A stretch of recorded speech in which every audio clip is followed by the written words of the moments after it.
ప్రభువునందు ప్రియమైన దేవుని బిడ్డలారా, గత శుక్రవార ధ్యానాన్ని మనం జ్ఞాపకం చేసుకున్నట్లయితే మనము యేసు ప్రభువారు కొండ మీదకు వెళ్ళి ఆయన రూపాంతరము పొందినటువంటి ఆ విశేషాన్ని మనం ధ్యానం చేసుకున్నాం. దాన్ని ఏమన్నారంటే మౌంట్ ఆఫ్ ట్రాన్స్ఫిగరేషన్. ఆ యొక్క పర్వతము మీద రూపాంతర అనుభవము. అయితే మనము జ్ఞాపకం చేసుకున్నట్టు పేతురు అన్నాడు, ప్రభువా మనం ఇక్కడ ఉండటం మంచిది, ఇక్కడే ఉండిపోదాం అన్నట్టుగా మాట్లాడాడు. కానీ పరలోకం నుండి వినబడినటువంటి దేవుని స్వరం, ఆయన మాట మీరు వినండి అని చెప్పినట్లు మనం ధ్యానం చేసుకున్నాం. యేసు ప్రభువారు ఆ కొండ మీద నుండి దిగి రావలసి ఉన్నది. అక్కడే ఆ రూపాంతరపు స్థితిలోనే, ఆ మహిమలోనే ఆయన ఉండిపోతే ఈ లోకంలోనికి ఆయన దిగి వచ్చినటువంటి ఆ గొప్ప ఉద్దేశము అది సఫలం కాదు. ఎందుకు అంటే ఆయన ఆ కొండ మీద నుండి దిగి వచ్చేటప్పుడు అక్కడ ఉన్నటువంటి పరిస్థితి అది ఎలా ఉంది అంటే that was the valley of disfiguration. ఇక్కడ ఈ యొక్క కొండ పాదము దగ్గర మనము చూస్తున్నటువంటి పరిస్థితి ఏంటంటే ఒక వ్యక్తి తన యొక్క రూపాన్ని కోల్పోయినటువంటి స్థితిలో ఉన్నట్టుగా మనకు కనబడుతున్నాడు.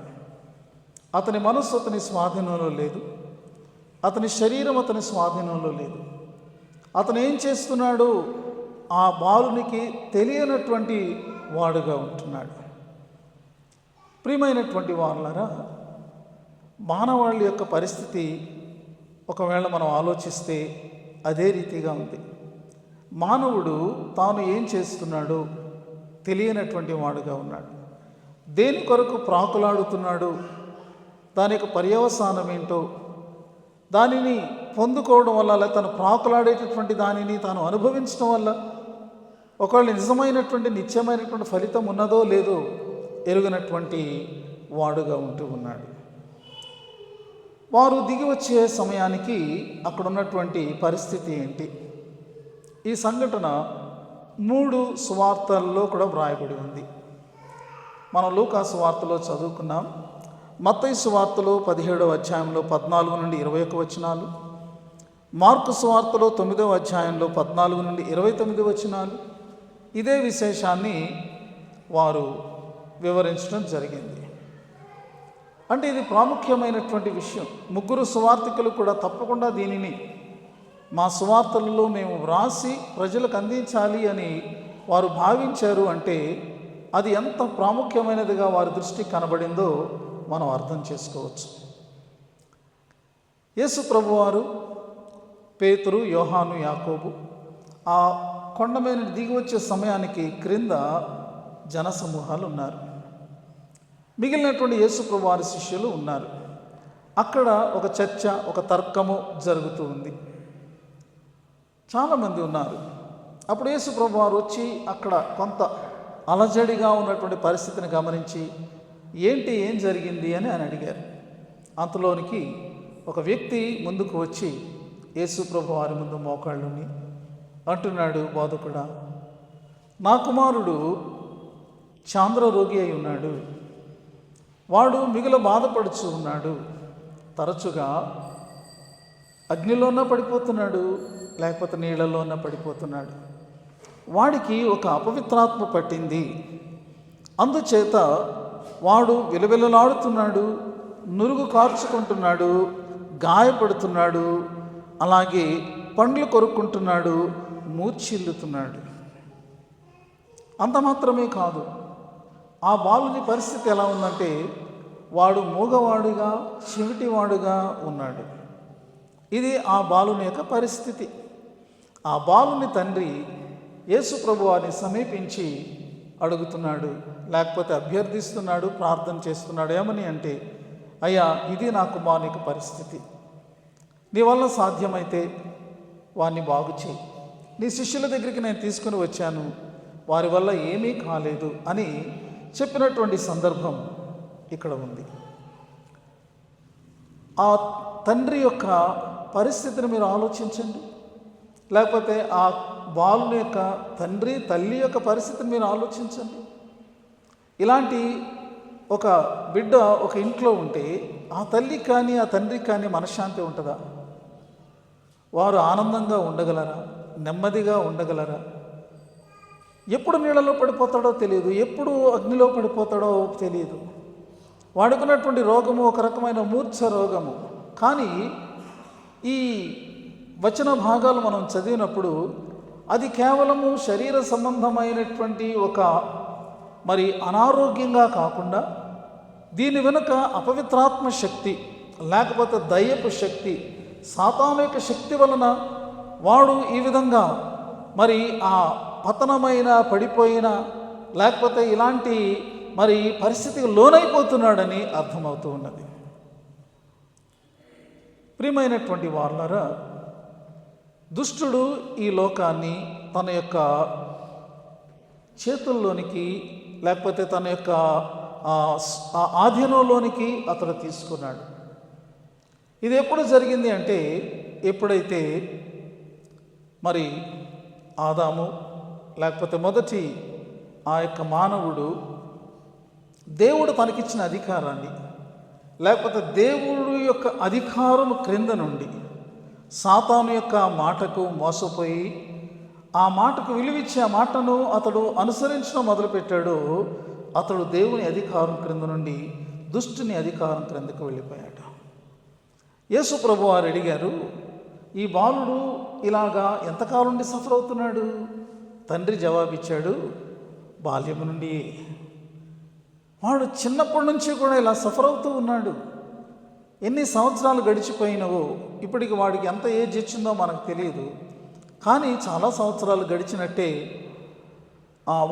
మన వాక్యాన్ని చదువుతుంటే మనకు అలాంటి ఫీలింగ్ కలుగుతూ ఉంది. కాబట్టి ఇదిగో బాల్యం నుండి ఆది నుండి కూడా మనిషి యొక్క స్థితి ఎలా ఉంది అంటే దుష్టుని యొక్క అధికారం క్రింద ఉన్నాడు. దుష్టుడు మానవుని తన యొక్క చేతిలో ఒక ఆటబొమ్మగా చేసుకున్నట్టుగా ఆడిస్తున్నట్టుగా ఉంది. అపవిత్రాత్మ పట్టినటువంటి వాని యొక్క పరిస్థితి ఏంటంటే వాని యొక్క మనసు వాడి కంట్రోల్లో ఉండదు. అది ఆ యొక్క మనస్సును దుష్టుడు లేకపోతే యొక్క దయ్యము లేకపోతే అపవిత్రాత్మ ఏదైనప్పటికీ తన కంట్రోల్లోనికి తీసుకుంటుందన్నమాట.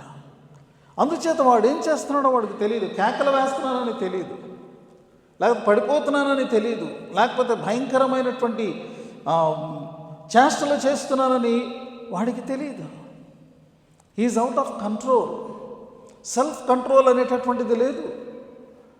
ఇది భయంకరమైనటువంటి పరిస్థితి.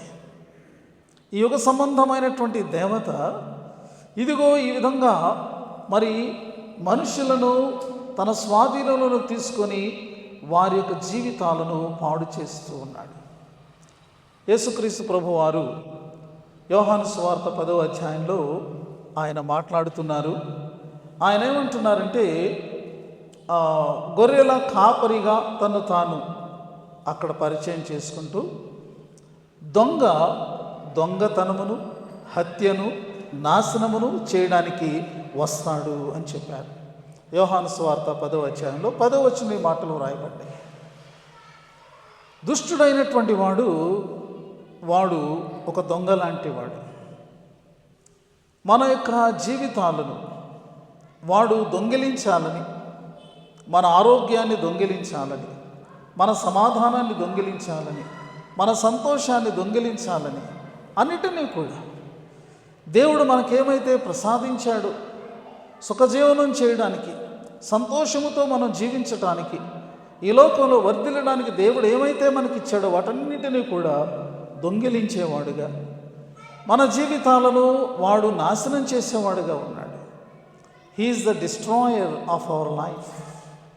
చూసారా, ఈ బాలుని యొక్క జీవితము ఒక రకంగా పతనమైనటువంటిదిగా, నాశనమవుతున్నటువంటి జీవితంగా అది ఉంటున్నట్లు మనము చూస్తూ ఉన్నామండి. ఇలాంటి లోకము క్రింద ఉండగా ఆయన ఆ పర్వతం మీద ఆ మహిమలో అలా ఉండిపోతే ఏంటి ప్రయోజనం? అందుచేత ఆయన పైన అలాగే ఉండిపోవడానికి ఇష్టపడలేదు. ఈ రూపాంతర కొండ మీద మాత్రమే కాదు, దానికంటే ముందు ఆయన నిత్య మహిమలో ఉన్నాడని మనకు తెలుసు. తండ్రితో సమానమైనటువంటి వాడుగా పరలోక మహిమలో సింహాసనం మీద ఉన్నాడని మనందరికీ కూడా తెలుసు.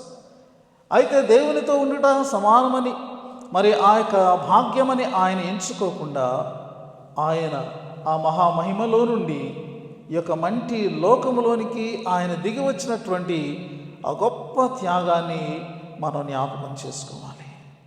ఆయన అక్కడే ఉండిపోతే ఆయనకు అంతా బాగుంటుంది, ఆయనకే ప్రాబ్లం లేదు, ఆయనకే అవసరత కూడా లేదు. కానీ ప్రియమైన వారులారా, మనలను ఇదిగో ఈ యొక్క చెర నుండి విడిపించాలని, ఈ బంధకము నుండి విడిపించాలని ప్రభువారు మరి ఆ గొప్ప త్యాగాన్ని చేశారు. ఇప్పుడు కూడా ఆ పర్వతం మీద నుండి శిష్యులు అడుగుతున్నప్పటికీ కూడా ఆయన తన యొక్క ఉద్దేశాన్ని దాటి ఆయన అక్కడ ఉండిపోవడానికి ఇష్టపడక ఆయన దిగి వస్తున్నటువంటి ఆ యొక్క మరి ఆ రాకను, లేకపోతే ఆ పరిస్థితిని మనము గమనిస్తూ ఉన్నాం. యేసుక్రీస్తు ప్రభువారు మరి ఇక్కడ చాలా విశేషాలు ఉన్నాయి. అయితే మనము మరి ఆయన చేస్తున్నటువంటి క్రియను మనము గమనిద్దాం. వాడు గబుక్కన అక్కడ మంట ఉంది అనుకోండి, గబుక్కన అందులో పడిపోతున్నాడు. ఎందుకంటే సడన్గా వాడికి ఫిట్స్ వచ్చేస్తున్నాయి. ఇది మూర్ఛ రోగం. ఈ రోగానికి కారణమైనటువంటి శక్తి దుష్ట శక్తి. అది వానిని పట్టునప్పుడు అని తండ్రి చాలా క్లియర్గా చెప్తున్నాడు. అగ్నిలో పడిపోతున్నాడంట, లేకపోతే ఏదన్నా అక్కడ నీళ్లు ఉంటే, ఏదన్నా ఒక మరి పాండ్ కానీ, లేకపోతే ఏదన్నా కాలువ కానీ, లేకపోతే నది కానీ ఉంటే అందులో పడిపోతున్నాడట. చూసారా? మాట వినని బిడ్డలు ఉన్నటువంటి గృహంలో తల్లిదండ్రులకి ఎంత వేదన ఉంటుందో. వారు ఎందుకు మాట వినడం లేదు? మంచి చెప్పినా ఎందుకు వినడం లేదు? ఎందుకని వారు క్రమమైనటువంటి విషయాలకు వారు ఇష్టపడటం లేదు? ఎందుకు వారు అల్లరి చిల్లరిగాను తమకు హాని చేసేటటువంటి వాటి వైపు ఎందుకు వారు ఆకర్షితులవుతూ తమకు తాము హాని చేసుకుంటున్నారు? ఈ బాలునికి పట్టినట్టుగా అపవిత్రాత్మ డైరెక్ట్గా మనకు కనబడకపోవచ్చు, కానీ అలాంటి పరిస్థితులన్నిటి వెనుక కూడా మన బిడ్డలను పాడు చేయాలనేటటువంటి దుష్టుని యొక్క ఆ యొక్క దుష్ట శక్తి అని మనం గమనించాలి. ప్రియమైనటువంటి వారు, ఈ తండ్రి వచ్చి ప్రభువును వేడుకుంటూ ఉన్నాడు, మోకరించాడు, అయ్యా అంటున్నాడు. మరి ఒకవేళ ఇప్పటికీ మనం ఆలోచన చేస్తే ఇలాంటి బిడ్డలు ఉన్నటువంటి తల్లిదండ్రులు అలాగే ఉండరు కదా. వారి ప్రయత్నాలు వాళ్ళు చేస్తారు. ఈ లోకంలో ఈ దుష్టశక్తి నుంచి విడుదల చేయడం కోసం రకరకాలైనటువంటి మరి ప్రయోగాలు, ప్రయత్నాలు ఉన్నాయి. ఏ మతంలో ఆ మతానికి చెందినటువంటి విధానాలు ఉన్నాయి. తాయెత్తులు కట్టడం కానీ, లేకపోతే ఇంకొకటి ఇంకా అనేకమైనటువంటివి ఉన్నాయి. ఒకవేళ ఈ తండ్రి అలాంటి వాటిని అప్లై చేసి ఉండడా అంటే తప్పకుండా తన ప్రయత్నాలు తను చేసి ఉంటాడు. కానీ అవన్నీ కూడా ఫెయిల్ అయినట్టు మనకు కనబడుతూ ఉన్నది. ఇక్కడ ఉన్నటువంటి ప్రభు యేసుక్రీస్తు వారు ఆయన యొక్క మరి అధికారం ఏమిటంటే he can command the devil. ఆ దయ్యాన్ని ఆయన ఆజ్ఞాపించగలిగినటువంటి వాడిగా ఉన్నాడండి. He can rebuke the devil, the unclean spirit. ఆ అపవిత్రాత్మను ఆయన గద్దించగలిగినటువంటి వాడుగా ఉన్నాడు. ఎందుకంటే దాని మీద కూడా ఆయన అధికారం కలిగినటువంటి వాడుగా ఉన్నాడు. ఆయన ప్లీజ్ అని బతిమాటం లేదు. కొన్నిసార్లు మన విశ్వాసులు గంటల తరబడి ప్రార్థన చేస్తారు. ప్రార్థన చేయమంటే వాక్యం చెప్పంటే అధ్యాయాలు అప్పచెప్తారు. కానీ విశ్వాసం దగ్గరికి వచ్చేటప్పటికి చాలా వెనకబడి ఉంటారు. ఒకసారి ఒక ఆవిడ అంటుంది, పెద్ద ఆవిడ చర్చిలో, అయ్యగారు నాకు ఈ మధ్యలో ఈ గోల ఎక్కువైపోయిందండి అని చెప్పి ఆమె సాతాన్ని బతిమలాడుతుందంట. దయచేసి నా దగ్గరికి రాకు అని అంటుందట. నేను అన్నాను, దయచేసి నా దగ్గరికి రాకంటావు ఏంటి, నువ్వు బతిమలాడుతున్నావు ఏంటి? నీ దగ్గర ఉన్నటువంటిది దేవుని యొక్క శక్తి, దేవుని అధికారం ఉంది. దానిని గద్దించాలి, దానిని బంధించాలి, అంతే తప్ప మనమేదో దాన్ని బతిమలాడుతున్నట్టు, సంజాయిషి చెప్తున్నట్టు. దుష్టుడు వాడు నాశనం చేయాలని అనుకుంటున్నాడు. మన బతిమలాడితే ఆడేమన్నా కరిగిపోవడానికి ఏమన్నా మంచి మనసున్నటువంటి ఒక వ్యక్తి అనుకుంటున్నారు. అలా కాదండి. యేసు ప్రభువారు ఈ మరి అపవిత్రాత్మ పట్టినటువంటి వాడిని తీసుకుని వచ్చినప్పుడు యేసుక్రీస్తు ప్రభువారు ఈ 3 సువార్తలను మనము కలిపి మనం చూసినట్లయితే ఆయన మరి ఆ అపవిత్రాత్మను ఆయన ఆజ్ఞాపిస్తున్నారట, వీనిని వదిలి నువ్వు వెళ్ళిపోవాలి అని దానిని ఆయన గద్దించినట్లు మనం చూస్తున్నాం. ప్రియమైనటువంటి వాళ్ళరా, యేసుక్రీస్తు ప్రభువారు ఈ లోకంలోనికి వచ్చినప్పుడు ఆయన వచ్చినటువంటి పర్పస్లో ఒక చాలా ప్రాముఖ్యమైనటువంటి అంశం ఏంటంటే అపవాది క్రియలను ఆయన లయపరచడానికి వచ్చాడండి. చాలాసార్లు మనల్ని పాపం నుంచి విడిపించడానికి వచ్చాడని మనం అనుకుంటాం, మనల్ని రక్షించడానికి వచ్చారని మనం అనుకుంటాం. ఇవన్నీ కూడా వాస్తవమైనవి. అయితే ఇలాంటి స్థితికి మనలను గురి చేసినటువంటి అసలు శిశులైనటువంటి విరోధి, enemy, Satan is the enemy of your soul. నీ ఆత్మకు విరోధి వాడు. నీ ఆత్మ దేవునితో నిత్యమైనటువంటి సహవాసంలో, సాన్నిహిత్యంలో, ఆయన రాజ్యంలో ఉండడానికి ఏమాత్రమో కూడా ఇష్టపడనటువంటి వాడు. దాని కొరకు వాడు ఏదైనా చేస్తాడు. దీన్ని మనం గమనించాలి. ఈ యొక్క శత్రువు కంటే మించినటువంటి శత్రువు ఇంకెవడు కూడా లేడనమాట. అయితే అలాంటి శత్రువును, వాడి యొక్క క్రియలను లయపరచడానికి, నశింపచేయడానికి ఈ యొక్క దేవుని కుమారుడు వచ్చాడు.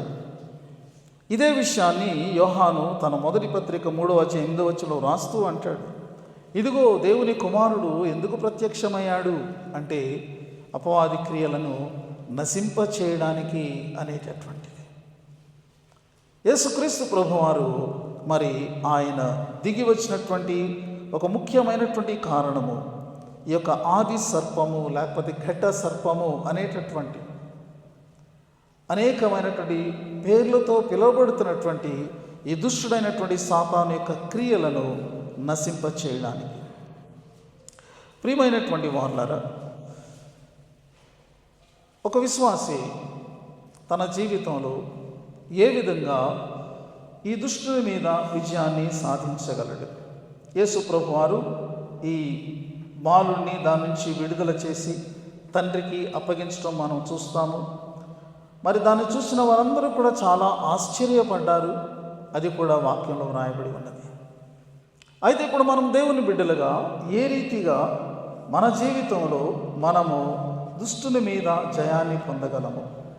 యేసుక్రీస్తు ప్రభువారు ఆయన కేవలము మరి తన అధికారముతో సాతానును లేకపోతే ఇక్కడ అపవాదిని, అపవిత్రాత్మను గద్దించుట వరకే కాదండి, దానికంటే ఎక్కువైనటువంటి క్రియను ఆయన చేయవలసినటువంటి అవసరత ఉండింది. అదేంటంటే సాతానుని, అపవాదిని మరి ఓడించాలి అన్నట్టయితే ఏమి చేయాలి? హెబ్రీ గ్రంథంలో ఒక చక్కని మాట దాని సందర్భంగా వ్రాయబడి ఉంది. హెబ్రీలకు వ్రాయబడిన పత్రికలో నుండి 2వ అధ్యాయము 14 ఈ మాట వ్రాయబడి ఉంది. Hebrew 2:14.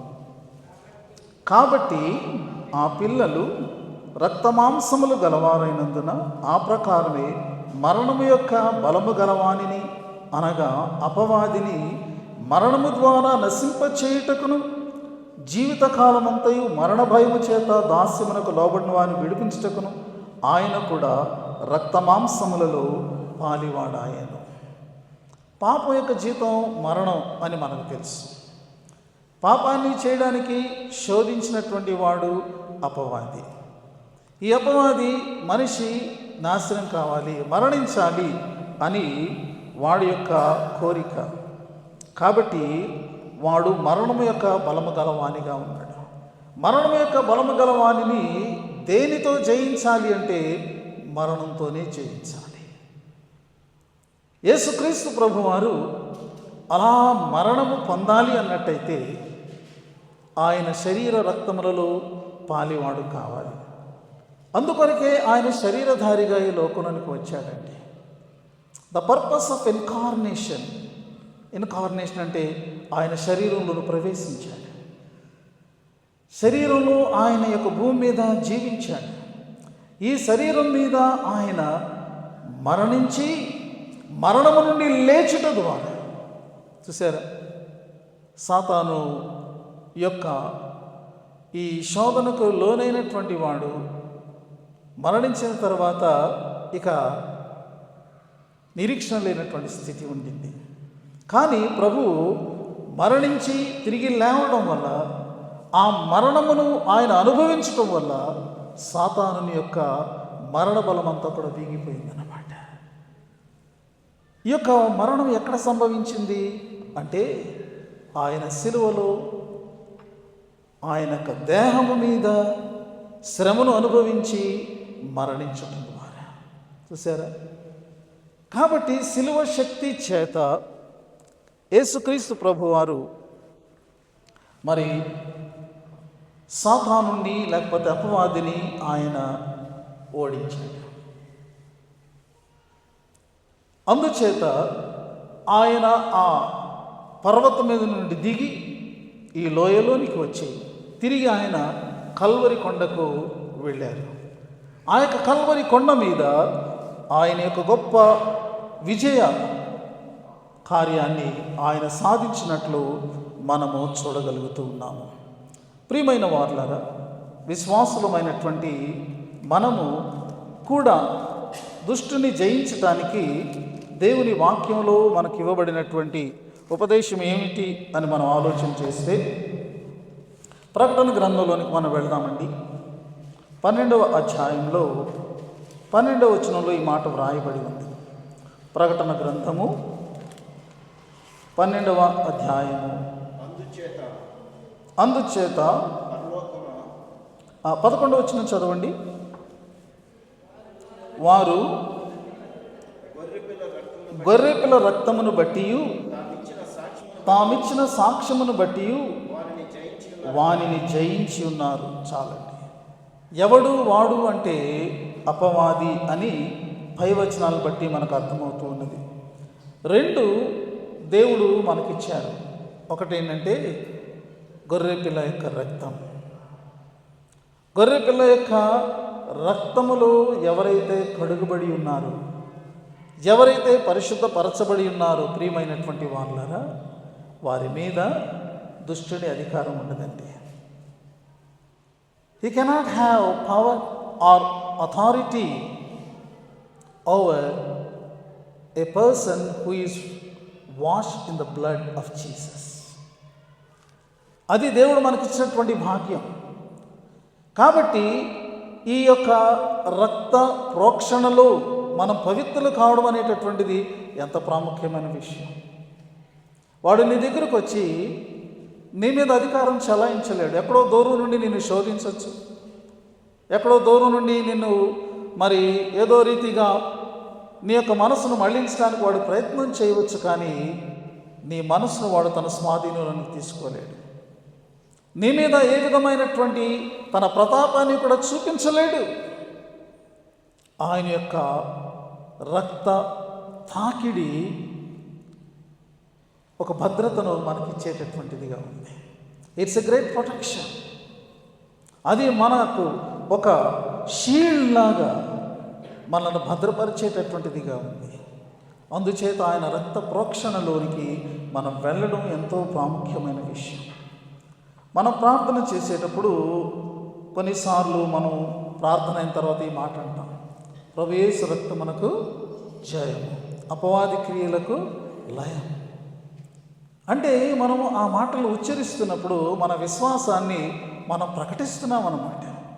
That is our faith. ఫలించేటటువంటి విశ్వాసం. యేసు రక్తమునందు ఉన్నటువంటి ఆ విశ్వాసము ఫలించేటటువంటిది. అది మనకు కాపుదలను, మరి భద్రతను, జయమును అనుగ్రహించేటటువంటిది.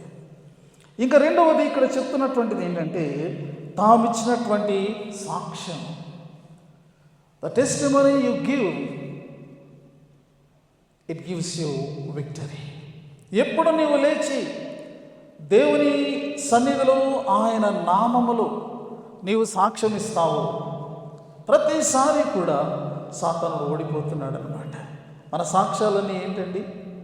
దేవుడు మనకి ఇచ్చినటువంటి కృపలే కదా. ఆ కృపలో మనం పొందుకున్నటువంటి విడుదల, ఆ కృపలో మనం పొందుకున్నటువంటి విజయం, ఆ కృపలో మనం పొందుకున్నటువంటి ఆయన యొక్క మేలు, ఆశీర్వాదము, వీటన్నిటిని కూడా మనము చెబుతూ ఉన్నప్పుడు whenever we share our testimony, we are conquering the devil. అయితే సాక్ష్యము చెప్పుట మాత్రమే కాదు, సాక్షిగా జీవించుట. సాక్షిగా జీవించుట అంటే అర్థం ఏంటి? I belong to Jesus. Yes, Jesus is the truth. ఆయనే సత్యం. దానికి ఎవరు అంటే నేను సాక్ష్యం. ఆయనే జీవం. దానికి ఎవరు సాక్షి అంటే నేను. ఆయనే మరి రక్షకుడు. ఎవరు సాక్ష్యం? నేను సాక్షిని అన్నట్టుగా మనం జీవించటం. ఈ సాక్ష్య జీవితం మనకు విజయాన్ని ఇచ్చేటటువంటిదిగా అది ఉన్నది. ప్రియమైనటువంటి వారలారా, ఇది మన వ్యక్తిగత జీవితంలో ఈ రెండింటి మీద మనం ఆధారపడినప్పుడు అపవాది మనను మరి జయించలేడు. మన జీవితాలను వాడు స్వాధీనం చేసుకోలేడు. మనలను, మన కుటుంబాలను మనం భద్రపరచుకోవాలంటే ఏం చేయాలి? దీని కొరకు యేసు ప్రభు వారు ఆయన చెప్పినటువంటి మరి ఉపదేశాన్ని మనము జ్ఞాపకం చేసుకోవాలి. ఇదే సందర్భము మార్కు సువార్తలో ఉన్నప్పుడు, మార్కు సువార్త ప్రకారంగా యేసు ప్రభు వారు మరి మాట్లాడినటువంటి మాట ఏంటి? మార్కు సువార్తలోనికి మనం వెళితే అక్కడ 9వ అధ్యాయంలో 29వ వచనాన్ని చదవక మునుపు అక్కడ ఉన్నటువంటి సందర్భం ఏంటంటే, శిష్యులు ఈ బాలుడి విషయంలో చాలా ప్రయత్నం చేశారు, కానీ వారి వల్ల కాలేదు. అయితే ప్రభువారు వచ్చిన తర్వాత వాడు విడుదల పొందాడు, స్వస్థత పొందాడు. శిష్యులు ప్రభువుని అడుగుతున్నారు, ప్రభువా ఏంటి మేము ఎందుకు చేయలేకపోయాము? ఏ విషయంలో మేము మరి ఫెయిల్ అయ్యాము? ఏంటి రీజన్ అని అడిగారు. చాలా మంచి ప్రశ్న. మన జీవితంలో మనం ఫెయిల్ అవ్వచ్చు, కానీ ప్రభువు దగ్గరికి వచ్చి మన ఫెయిల్యూర్కి కారణం ఏంటి, మనలో ఉన్న కొరత ఏంటి, ఎందుకని మనం దాన్ని చేయలేకపోయాం అని మనం ప్రభువుని అడిగినట్టయితే ప్రభువు దానికి చక్కని ఆయన డైరెక్షన్ మనకిస్తారు. ఎక్కడ మనం వీక్ అయ్యామో, ఎక్కడ మనం స్ట్రాంగ్గా ఉండాలో, ఎక్కడ మనం మిస్ అయ్యామో, దానిని ఎలాగ మనం సవరించుకోవాలో ప్రభువారు చెప్తారు. ప్రభువారు ఏమంటున్నారంటే 29వ వచనంలో, ప్రార్థన వల్లనే కానీ మరి దేని వల్లైనను ఈ విధమైనది వదిలిపోవట అసాధ్యము. లూకా, మత్తయి సువార్తల్లో కూడా ఇది వ్రాయబడినప్పుడు అక్కడ విశ్వాసానికి ప్రభువారు ఆ విశ్వాసం అనేటటువంటిది ఆ సువార్తికులు నొక్కి చెప్పారు. ఇక్కడ మార్కు సువార్తికుడు దానితో పాటు ప్రార్థనను ఆయన చెప్తున్నాడు. ప్రియమైన వారలారా, ఈ రెండు కలిసి ఉండాలి. ఏమిటి అంటే ప్రార్థన, విశ్వాసం.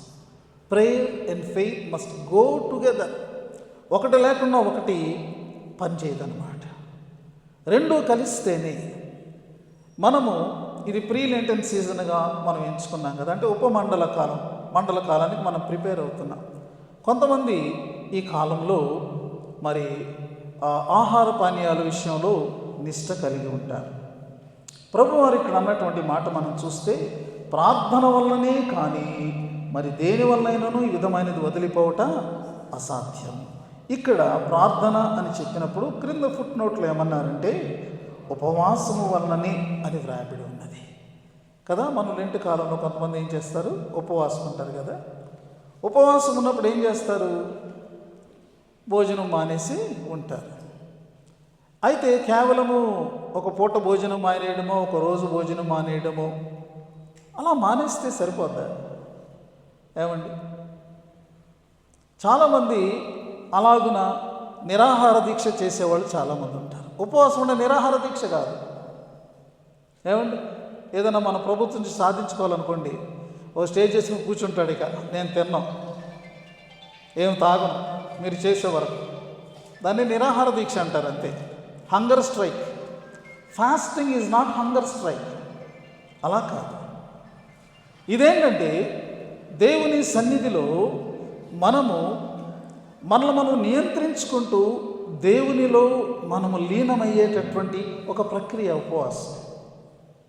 ఎప్పుడైతే మనల్ని మనం నియంత్రించుకుంటామో, మన మనసు ఏకాగ్రతతో దేవుని మీద ఆనుకుంటుందో, అప్పుడు దేవునితో మన సంబంధము అది చక్కని సంబంధమై దేవుని యొక్క శక్తితో మనం నింపబడగలుగుతాం.